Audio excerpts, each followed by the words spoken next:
In Weightless, Evette Dionne, an acclaimed author, cultural critic, and former editor-in-chief of Bitch Media, delivers a searing, honest, and poetic memoir chronicling her experiences navigating the world in a fat, black, chronically ill body. Dionne peels back societal expectations and confronts the systemic failures in medicine, media, and relationships that often render people like her invisible or even devalued.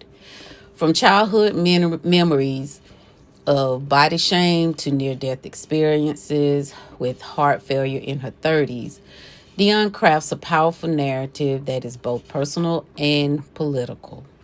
She interrogates everything from diet culture and health bias to self-advocacy and even joy, reminding readers that weight is not a moral issue and that every body deserves care, compassion, and dignity.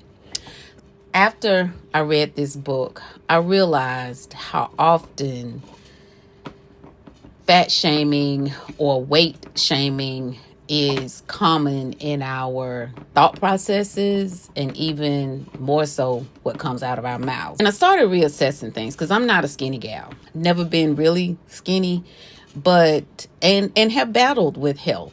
Not to the extent to where Evette Dionne did in this book. It got me to thinking, when people see your body, obviously that is the first thing that they notice, and they immediately judge you by how you look.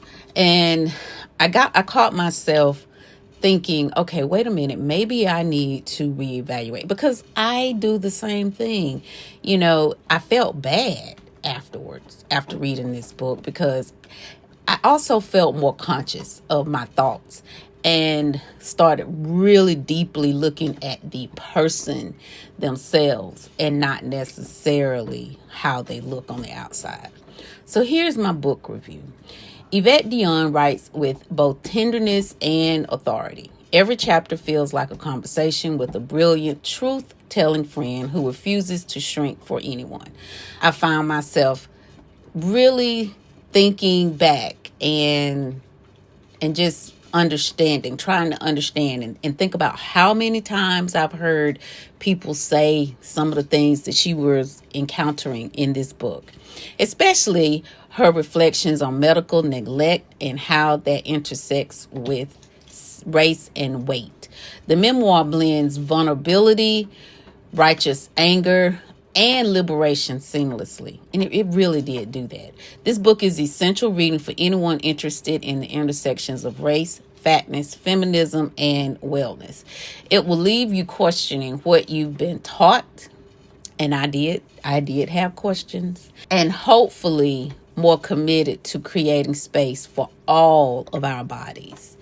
I will say that this book was eye-opening, like I mentioned, and I became self-conscious because we have people in our lives that are all sizes.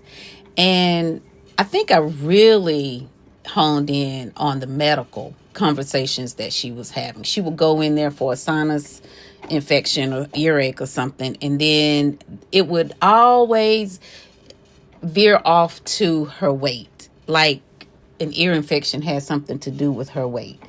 I just, and people can see how they look. They know. You don't have to go and tell them, oh, you're overweight. She knew this. She came in here for an ear infection, not an evaluation on anything else. So, those kinds of conversations really got to me because I'm like, this is not good. And these are people who are in the medical profession that should be understanding. I really think this book will be awesome for anyone in the medical field, one. And I think it also needs to be a book that should be read by organizations, period. Because you have, especially if you're doing DEI training or something, I feel like this is very important. This is a very good book for you to review because it will change your outlook on how people are behaving when it comes to someone who is overweight. Here are my final thoughts.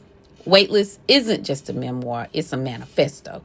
It urges readers to reimagine how we define health, beauty, and value. Whether you've experienced medical bias, struggled with self-image, or simply ready to listen and learn, this book is a gift. Read it, reflect, and pass it on. Loved it. Absolutely loved it.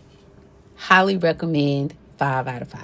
If you want to read this book, I read it via audio. There is 272 pages, 8 hours if you're listening